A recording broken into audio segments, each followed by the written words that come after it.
thank you so much for being part of our learning community this afternoon. We're happy to have you with us for about an hour of learning. Today's session is centered around MTSS in the virtual classroom. You'll notice in the title, there's a part 2 in front of it. Yesterday, we had an opportunity to gather together and do some learning about MTSS in the virtual classroom, focusing solely on Tier 1 instruction. Today is a part 2 where we will be focusing and thinking of considerations for Tier 2 and Tier 3 literacy instruction. So I will review a few slides that we looked at yesterday, just for anyone that might be new coming in today as a part 2 participant. But we will be focusing most of our time on some considerations for that Tier 2 and Tier 3 intervention. Just a couple quick housekeeping things before we get into the content. Essential practices in remote setting has been our overall theme for this summer blitz. And we need to make sure we're grounded in research-based instructional practices during this time. We consider classroom instruction pretty important, feel like we get an opportunity to practice. But we were thrown for a loop this past spring and really thinking about how those essential practices what they look like and how they can be performed in a virtual setting. So our goal and our message during the summer blitz is to really consider that research and think about what that could look like, whether it was face-to-face or whether it was virtual. Today, we have 2 of our Wayne Risa consultants with you. Mary Lou Strimble is here today, and she's going to be doing a lot of the back channeling and placing some links into the chat, and also monitoring any questions that you may have as the session continues. And she may chime in here and there just to let us know what questions are arising. But most of today will be led by myself, Colleen Whalen. I'm a literacy consultant at Wayne Risa, and I'm looking forward to continuing this conversation around MTSS and the tiered instruction. Just a couple quick things to consider. We have a reflection guide for your convenience. Mary Lou has placed this tiny URL link into the chat. And if you prefer to take notes in a way such as this graphic organizer offers, you certainly can go ahead and download that. It's kind of nice to have it as an option in case you do other professional learnings for staff members. It's just a nice way to kind of organize thinking as you enter into a learning space. In addition, we are using the Zoom webinar. And when we consider using this webinar feature, we notice that there's a place to enter information into the chat. So we welcome you to introduce yourself. You may chat with one another and share great ideas. There's also a question and answer feature. And so you may choose to pose a question or an answer as we continue throughout our time together. One thing also to mention about the Zoom webinar chat is that it defaults to just sending notes and messages to the panelist, which would be Mary Lou and myself. If you could simply change that to panelists and attendees, then we know everyone can see that message, those ideas that are being shared throughout our time together. So you just go into the chat and make sure you adjust it to say all panelists and attendees. That way your message can be heard by everyone. Today's outcomes are to briefly look at the overview of MTSS and think about that framework. And as I mentioned earlier, we'll focus specifically on interventions. We'll also utilize effective research-based literacy practices, certainly coming from our literacy essentials, that really support Tier 2 and Tier 3 intervention. Just to mention, we only have 1 hour together. We simply cannot get into all of the details of how to perform different practices within these intervention groups. So please be on the lookout for further professional learnings as we continue on with our school year to really beef up our practices and the use of our tools virtually. And then also, we will definitely transfer those high leverage instructional practices into a virtual setting. How might this be done in a virtual way? And of course, you have seen these essential practices booklets. They have been out since 2016. The goal is to make sure these documents are in every single teacher's hand in the state of Michigan. Wayne County is an enormous county, and we continue to spread this message. We have administrators sharing them with their teachers. We have instructional coaches sharing them with teachers, and we share them with you as well. So we will focus mostly in on that pre-K to 5 scenario. Although if you are part of the secondary community, please stay on. You may be able to adjust and manipulate some of these ideas, and that can work in your setting as well. And just to let you know, in case you don't know already, literacyessentials.org is a lovely website. We recommend each and every educator to hop on board. And of course, Mary Lou will again be placing this link into the chat. If you hadn't have a chance to go ahead and explore this site, it might be a good idea. One thing we'd like to highlight with this website is to think about all of the resources available on the online modules. Michigan teachers are at work. We have excellent video clips of Michigan teachers doing what they know best about literacy instruction. They're utilizing these essential practices within their school day. It's really nice to know that there are neighbors, there are colleagues right around the state, and they're doing this hard work and showing us how they might go about doing it. We encourage you to hop on to those modules. You can take them one essential at a time. There's lovely video clips. There's lovely reflection sheets. We encourage you to hop on and take a look at your convenience. So let's get into our learning for today and the content around MTSS. Just so that we are on common ground, we know that the goal for MTSS is to create a systematic process that makes sure every student receives the time and support they need to learn at high levels. Really saying the word systematic process is very important. It needs to be a team-based effort, spreading across from our administrators to our classroom teachers, our special support teachers, and the like. It's very important that we're offering time and support to make sure every child can succeed at high levels. Sounds like a big task, but it can be done. And oftentimes we like to add this visual right along with our MTSS goal. It's the WIN model, what I need. And it's really important for us to consider our students in our classroom. We know we try to provide things that are equal for kids, but let's look at the image and see the difference between equal and equitable. And you'll notice the image portrays that message quite well. We know all kids can't receive the same instruction. They're just made differently, and that's the beauty of our children. What can we provide to each and every individual student that gives them the success and supports they need to be successful?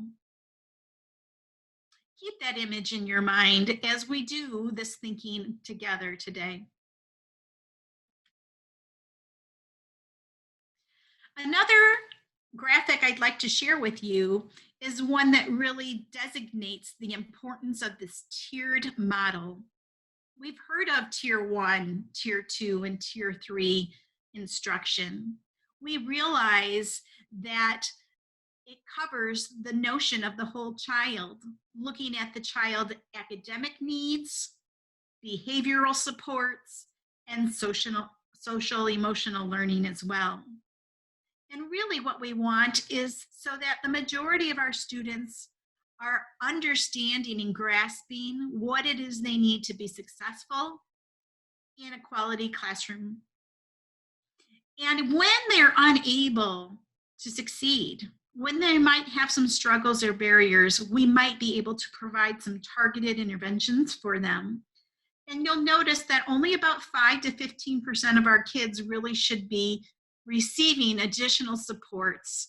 The majority of our kids, about 80%, should be okay with our Tier 1 core instruction and should be able to move onward. And then, of course, you'll notice that Tier 3 is that smallest little clip. And we know that only about 1 to 5% of our kids who are not responding to that targeted intervention might need a little bit more intensive intervention. It's really important to note that all students receive Tier 1 universal instruction. And the graphic on the bottom of the screen shows that. That green color is highlighted throughout the entire graphic to show that Tier 1 is allowed and available for all students. And then when things start to falter, if challenges come in the way, we start to offer some supports in those interventions or targeted areas.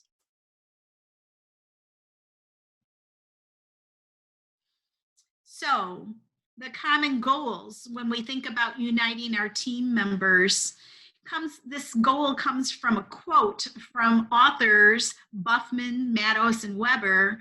They wrote the book Simplifying Response to Intervention. There's some really nice things that come out of that text, but this quote is quite nice when we think about having shared learning outcomes for our kids. One of the first things we consider with MTSS is not they're just my kids, they're our kids. When we say our, we mean the entire school's kids. When we say our, we mean the entire district's kids. So that all team members take this collective responsibility to make sure kids succeed. It's a mindset shift when we consider not just my kids, but all of our kids together.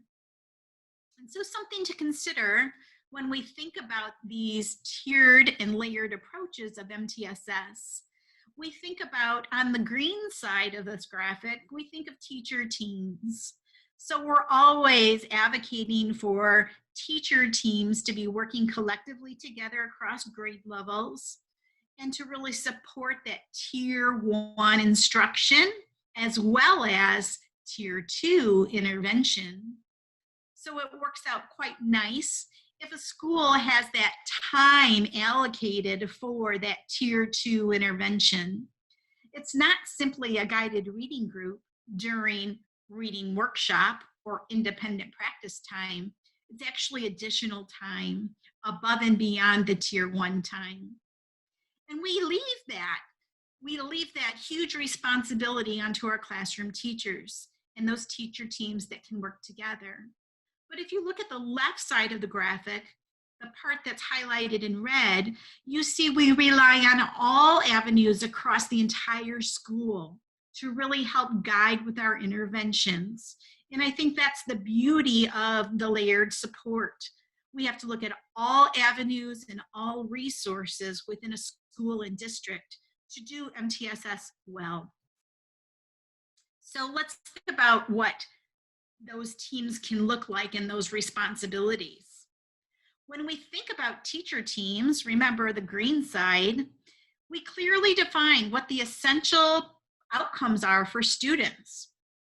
We provide that initial Tier 1 instruction. We think about the effectiveness of that instruction and really think about identifying those kids that might need additional time and support. And we take on that responsibility of the Tier 2 supplemental intervention for kids who might not have mastered those standards. When we think about the school-wide side of that graphic, the left side, we really want to coordinate our human resources. Think about all of the people that we can reach out to in a school community. Here are just listed a few people that we can reach out to so that they can, again, help to promote and provide supports around Tier 1, Tier 2, and Tier 3 interventions. The beauty of MTSS is working together in collaboration, not in isolation, but together. So let's focus in on intervention. When we think about the definition, we think about it's really anything that a school can do to provide students a pathway for success in school. It's a specific practice or a strategy or a program that comes in above and beyond the core instruction. And you'll notice the words "in addition" are bolded and underlined for a reason. Oftentimes in MTSS frameworks or structures, somehow that intervention happens to sneak into the core instruction. And we know that with an MTSS model that is solid and effective, that interventions are happening outside of that core instruction. When we create a system of interventions, there's a couple of things that we might want to consider. Thinking about the toolbox of interventions that will be used within a school or district. If they're worthy of using in an intervention, we need to make sure that they are aligned beautifully with the core instruction. Oftentimes people will gravitate toward a program and it is completely separate of a message that's happening with the classroom teacher in Tier 1 instruction.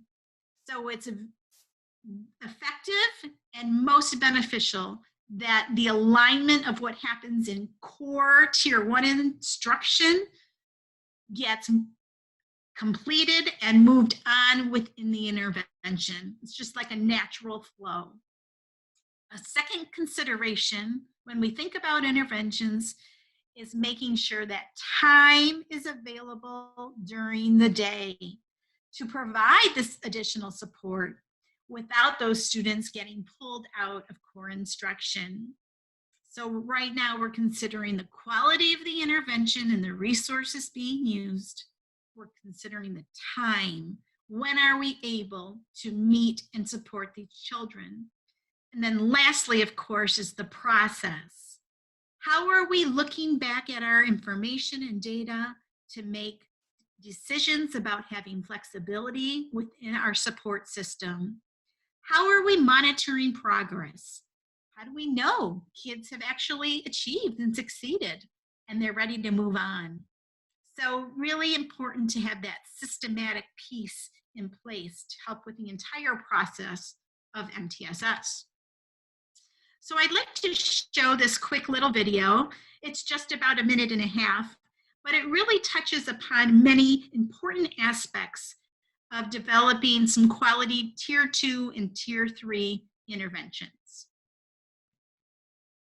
For our students with the greatest instructional needs, students receiving Tier 2 and Tier 3 services, we need to be sure that we are really focused on the extras that they need. One is the amount of time. They need more instructional time than the students who are succeeding in Tier 1. Another way that we increase that intensity of services is to make the size of the group smaller so that we can be more intensive in our instruction. We need to narrow the focus of what we're teaching. Again, Tier 1, we're teaching all of the standards. Once we go to Tier 2, Tier 3, we're narrowing down to some specific skills and strategies that the students need to be successful. Another way that we can increase the quality of the services is we just need to collect more data. When students are succeeding, we don't need as much data to inform our decisions. When they're struggling, we do need to do more assessments of the right kind to answer our questions. And the final way that we increase the intensity is the amount of expertise. A well-trained, competent, passionate teacher can handle a whole classroom at Tier 1 level. Once we're at Tier 2 and Tier 3, we see increased collaboration across specialists working in partnership with the classroom teacher. So we have more expertise thinking about the needs of the students, planning for how to deliver the instruction, and even providing instruction to students. So as we consider some of those ideas that were shared in the video, we want to really build that toolbox of what can happen during a Tier 2 and Tier 3 instruction or intervention. And these ideas that you see here on the screen are some simple ways that we have learned what is Tier 2 and Tier 3 interventions. Dr. Mary Howard often states that some simple things that we do in a classroom setting work wonderfully for our intervention supports as well. It's very targeted, but it gives a lot of additional practice, and that's exactly what our kids need. So as you look through this list and you think about the work that you're doing, whether you're a classroom teacher or a reading interventionist or an instructional coach, think about these specific teaching practices that really support any Tier 2 or Tier 3 intervention. Please don't disregard building stamina in reading. Please consider engaging read-alouds as a very effective intervention. Thinking about adding visual references, thinking about tutorials and vocabulary practice. All of these things fall under the category of quality intervention practices. Sometimes when we consider small groups, we need to kind of think about the activities that are happening, especially when we move into the world of virtual learning. And so here's just a couple of quick little examples of thinking of small group activities. So we're not necessarily talking about a small reading group, we're just talking about small group time. For example, you could have a discussion group, and that's where the learner really reflects on something that's been taught, some kind of content that's been offered in Tier 1 core instruction. And then you're able to come together in a smaller group setting and have a discussion and talk about their opinions and views about that subject area. This is hugely beneficial for our English learners who need more support and opportunities for conversation. Please consider discussion groups as a quality intervention for our students who may be striving. The next activity listed is guided design. This is a really nice way to think about building inquiry-based learning, really giving kids the time to think about the content or subject that's being explored. It's also giving kids the time to explore and gather information on their own. And when you come back together for a guided design group time, you really think about how you can help support kids in organizing their thinking, talking about the ideas that they're learning from in this inquiry-based project, and reflect on the shared information. So as you consider maybe units of study that the classroom teacher is providing in science or social studies, how can that be geared toward our striving readers and writers? How can we pull them together in a small group and really build on this inquiry-based learning by giving them these supports? Another small group activity could be considered readers' theater. What a wonderful time to pull together small groups of children to perform and read from a variety of scripts. We do it in the classroom, and it can certainly be done virtually. Think about how you could have a gallery view of our students. They might even have a prop or two that they have in their home that helps to bring on the actor and actress in all of them. A last idea about small group activities and virtual learning is just simply games. What are some intentional games that we can share with our students? They can continue to play educational games in a virtual learning setting, but it's very important that we are very clear and concise when we share rules and procedures and objectives of the games that we are allowing the students to play. It's maybe not just a guided game time, but we really have expectations as we move throughout that group time. Let's move on to small group reading instruction as we consider some best practices. One thing we can mention is using a gallery view. I mentioned it just a few moments ago, but it's really nice to be able to see the children's faces on the screen, and especially if you're working with a small group during reading time. Whether it's 3 to 5 children that are in front of you, it's important to see their faces. It's important to build that community. And we know that the value of seeing one another is hugely important. You might not have that ability to notice some things that the child is doing, maybe with their eyes as they continue to read. You might not notice all of the nuances you would sitting side by side with them, but a gallery view is pretty nice. Another idea when we consider best practices in small group reading instruction is to really think about teaching and reteaching procedures for how children stay engaged. Boy, that takes me back to a lot of classroom days where I was performing small group instruction. I pictured myself at that circle table or that kidney table. How often did I have to reach across the table just to get a child's hand steady or still? How often I had to re-engage them instead of playing with something at the side of their desk. It's really important that we do the same exact thing in a virtual setting. And so, how will you introduce procedures and routines as you conduct these small reading groups? It's important to share those often, just as a classroom teacher would throughout the day. We also know that in a small group setting, those procedures and rules and routines need to be mentioned often. One other thing to think about for best practices in small group reading instruction is to review things that are known to children.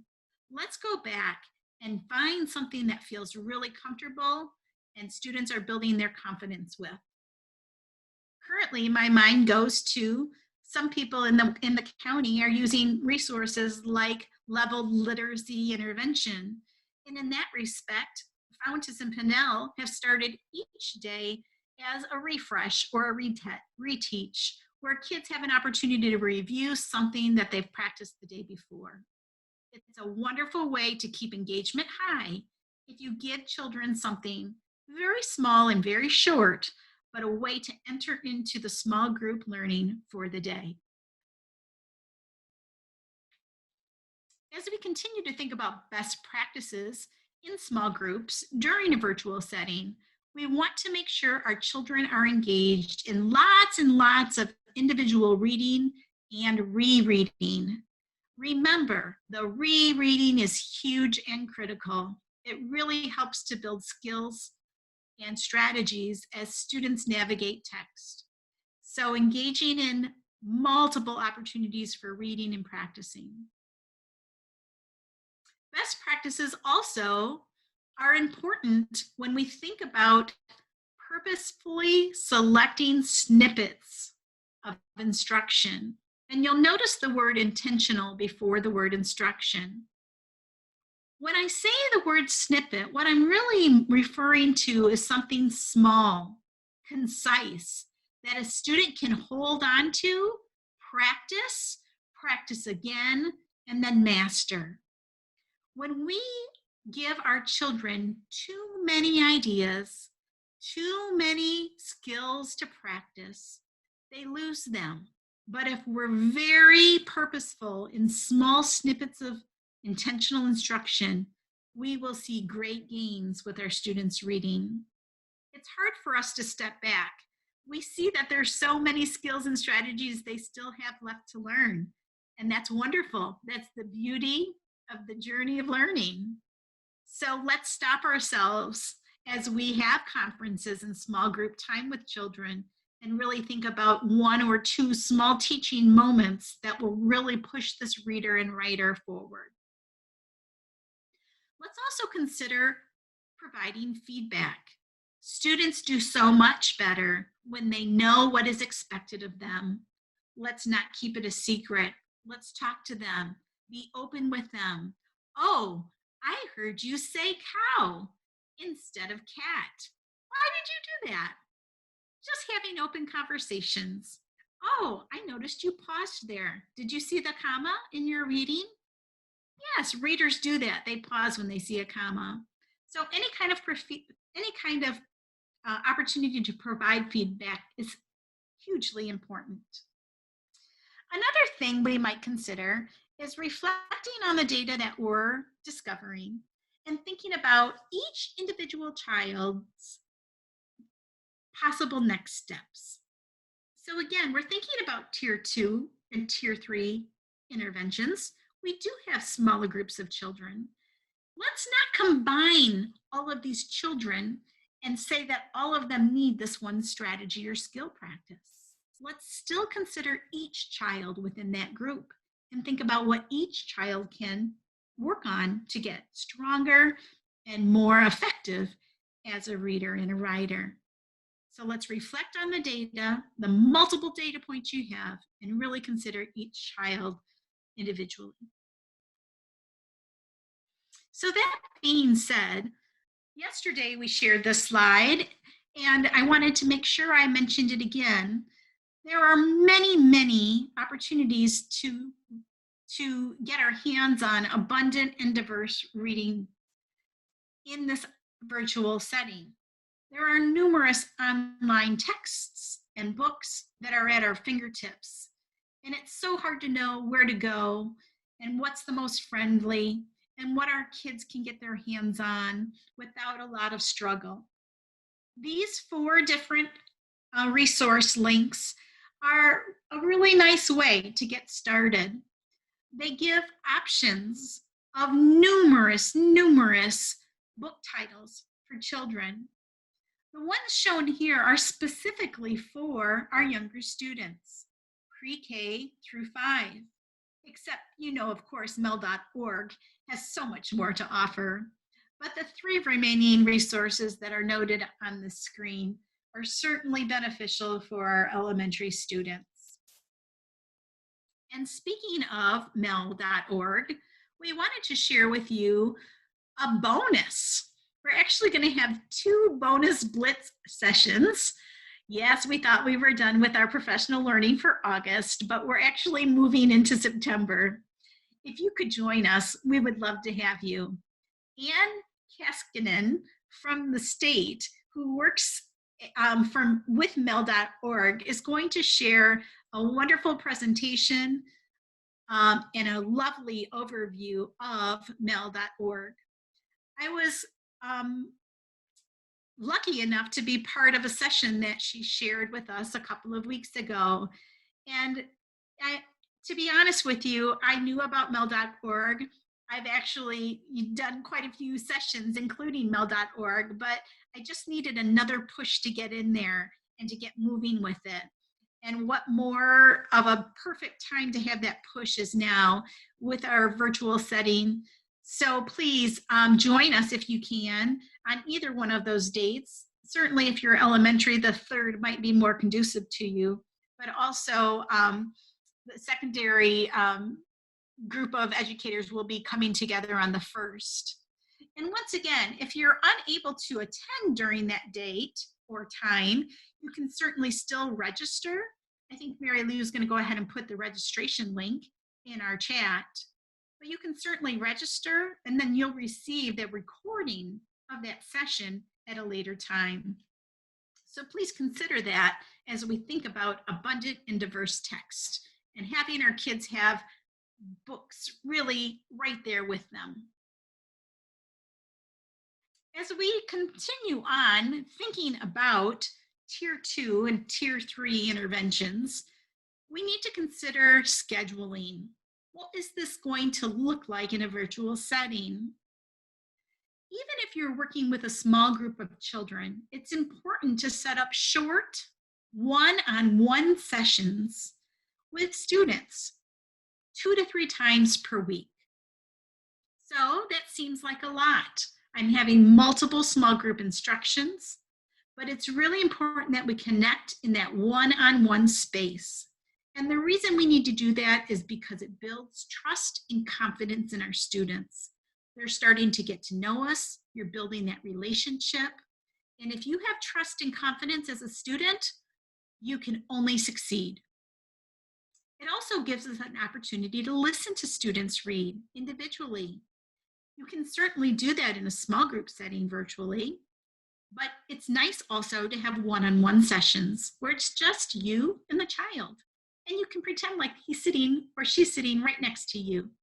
You can do this on the phone if you'd like to, if you both have the same text in front of you.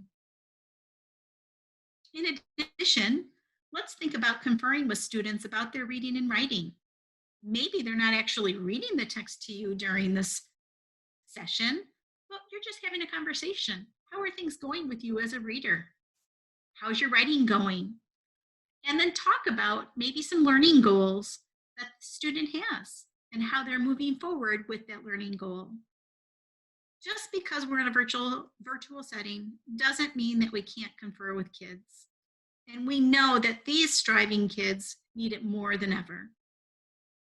It's important during this one-on-one time to provide explicit instruction. Just as you would in a small group setting, we need to make sure we're very targeted.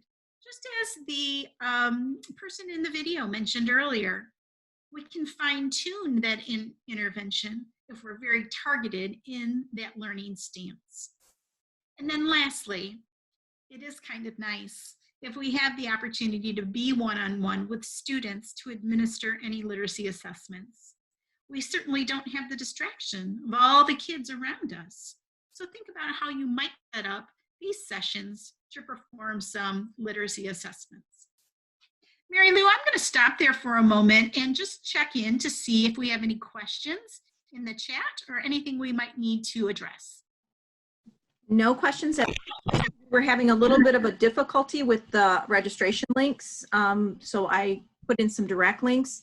If you could just, if you're still having problem accessing it, just message me in the chat. And that's it. Okay, thank you very much, Mary Lou.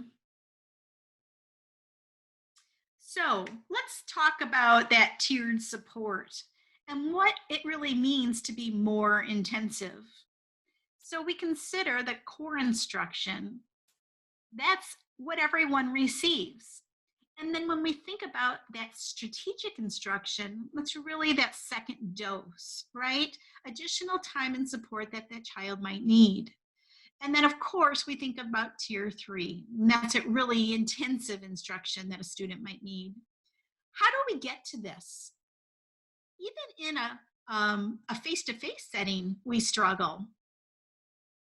So we consider these 5 things to really increase the strategies and the intensity of the intervention. Think about frequency. How often are you meeting with students? No one said it has to be 5 days a week, nor even 4. Consider how often. Consider the need, consider the layer or tier, and think about how often we need to meet with them. Duration is another thing to consider. Nobody said we have to meet 5 days a week, 30 minutes a day. Maybe the duration has changed and we consider 10-minute blurbs or 15-minute blurbs. We need to be mindful of monitoring that time, especially when we are in a virtual setting. Please consider ratio, thinking about how many people are in the group. If we have 5 people in the group, it sometimes becomes difficult. Trying to get individual strategies and goals across to 5 different people in one setting is tricky sometimes. If we know it needs to be more intensive or more focused, we would certainly give an opportunity to lower that ratio. And maybe it's a 1-on-3 or a 1-on-2. Again, as we consider frequency, duration, ratio, we think about what layer does that fit under? Do we need to move from that tier 2 intervention into that tier 3 realm because the child still is still struggling in that tier 2 realm.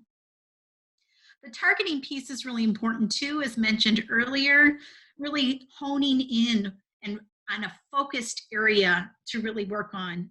Make those small, short goals that the child can really hold on to and practice and eventually master. And then lastly, of course, when we think about more intensive, we do think about the training. It's so important that we have competent expertise at the classroom level, that tier 1 instruction.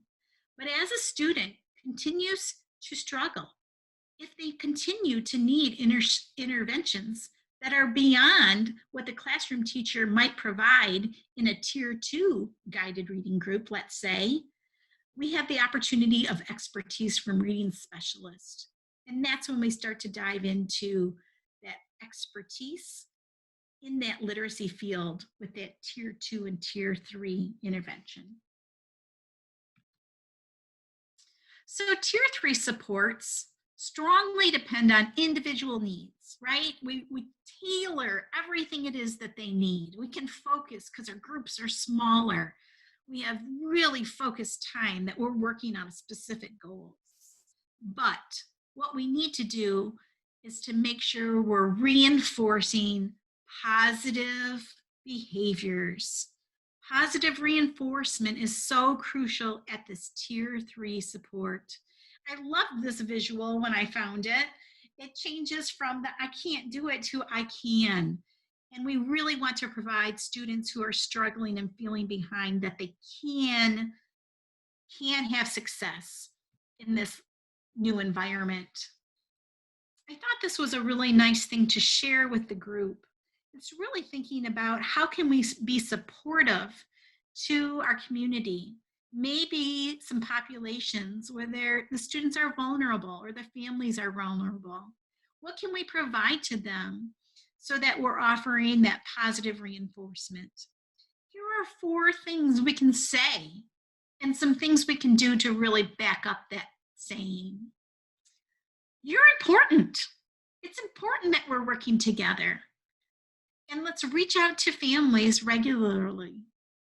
If we have children that are striving and really working hard towards those goals within a tier 2 or tier 3 intervention, we should be reaching out to families to communicate what's going on. Consider using communication apps that are consistent across the board to share where it is the child is in their progress. Think about how you might be able to distribute or deliver resources. If you're providing tier 2 and tier 3 supports, sometimes your caseload is a little bit smaller. Would it be possible for you to distribute or deliver resources to them? What if we said what we are learning is important? Let's talk to the kids about why what we're doing is so important. This is really going to help you as you move on. This is going to help you when you start to discover new things in science. Let's be explicit about why the work's important.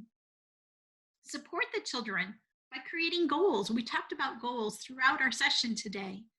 It's very important that kids have a learning target and reach towards those goals. And then, of course, what we are learning is important. Let's lean into those essential practices in early literacy. Let's lean into the research. We don't want to veer away from that, even if we're in a virtual setting. We're not going to give up on you. Check in on the kids regularly.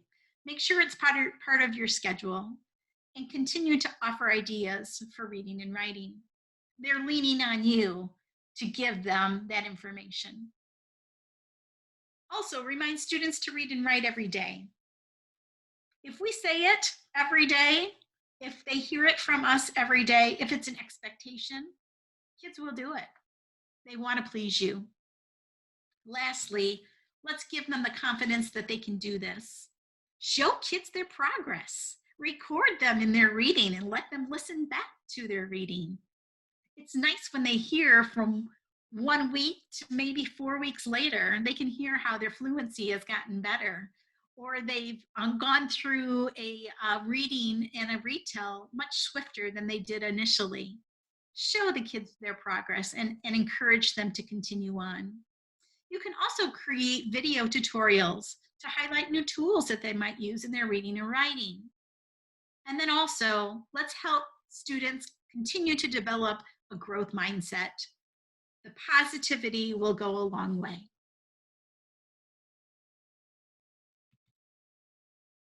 Yesterday, I shared these websites, but I thought it was important to share them again in case you didn't have an opportunity to see these. Mary Lou's doing a great job of putting any of these links that I'm sharing with you so that you have opportunities to explore after our session. But two that stood out as a wonderful way to collaborate with families is the PBS for Parents and also Wonderopolis.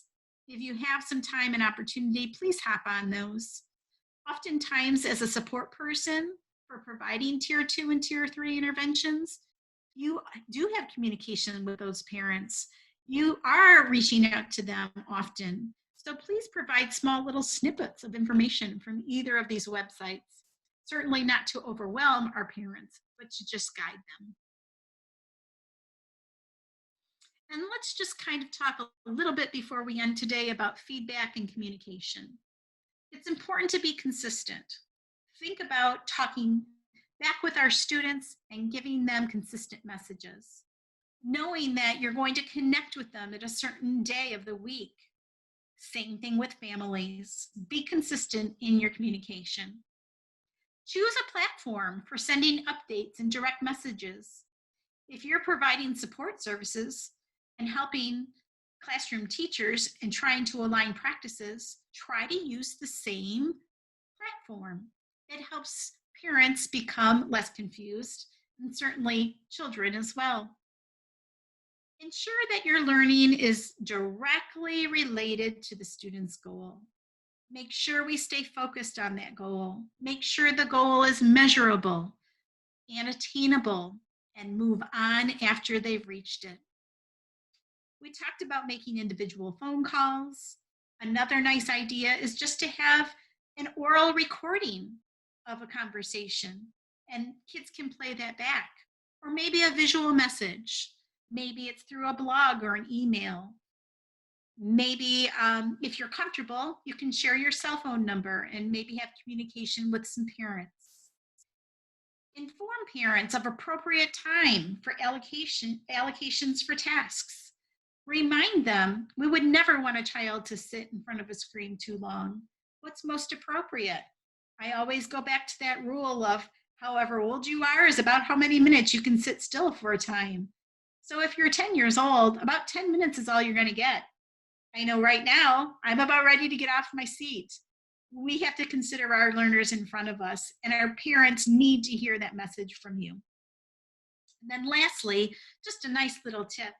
Check the time settings within your learning management system. Use a timer. Keep yourself on track. I know when I performed lots of small group instruction, I would have my phone or a timer with me. Like I wouldn't want to go beyond the 5 minutes of word work or the 10 minutes of interactive writing because I needed to get through as much as I could in our short amount of small group instruction time. These are just some tips for you to consider. So I want to leave you with a few things here. And I'm going back to our authors of Simplifying Response to Intervention. But this is what they say. Ultimately, there is no intervention in a box that can beat a highly effective teacher working with a targeted group of students. A school will get much better results if it spends less time searching for the Holy Grail and more time working in collaborative teacher teams to find the most effective teaching practices for its students. This reminds me that we don't want to fall back on programs. We don't want to fall back on cute tools that we find. What we need to do is to work in collaboration with our teacher teams, listen to what's happening in the general ed classroom, aligning those practices as often as we can within that intervention group. And we're always looking for really great resources to help beef up our interventions. let me tell you, the best resource you can give your students is the expertise of knowing how kids learn how to read and write. Fall back on your expertise. Know that you know where to go next with students and give them the opportunity to shine. I wanted to share the resources and the references I used for today's work. It was difficult to consider thinking about interventions in a virtual setting, but I did really lean into the work that um, some of our colleagues have been putting into action. There's the Taking Action book, a handbook for RTI at work. That's their newest book, Buffman, Matos, and Malone. Also, I really leaned into Hanover research so that we could really navigate through those best practices. And specifically, you'll see the one in the middle, which was created in May of this year, when we really were in the heart of the pandemic and trying to figure out how are we creating opportunities for students to get support in tier 2 and tier 3 virtual learning. So I did lean into a lot of the work that happened there to help with today's session. We would love to get any feedback from you. It helps us learn where we need to go next with our professional learning and what we can offer to you. As I mentioned earlier, there's so many more things we could share. There's actually, you might check out the phonological awareness session that's in the professional learning on our lln.risa.net site. There's some really great activities and ideas doing small group with word work. This was more of an overview and hopefully giving you some tools and falling back on what we know best about small group instruction, specifically tier 2 and tier 3 interventions. So if you wouldn't mind taking a moment, I know Mary Lou placed this link into the chat. We'd love to have your feedback. You can certainly take a picture of that QR code as well for your convenience. But we do appreciate it. We look at that and that will help guide our pathway as we move forward in supporting you this year.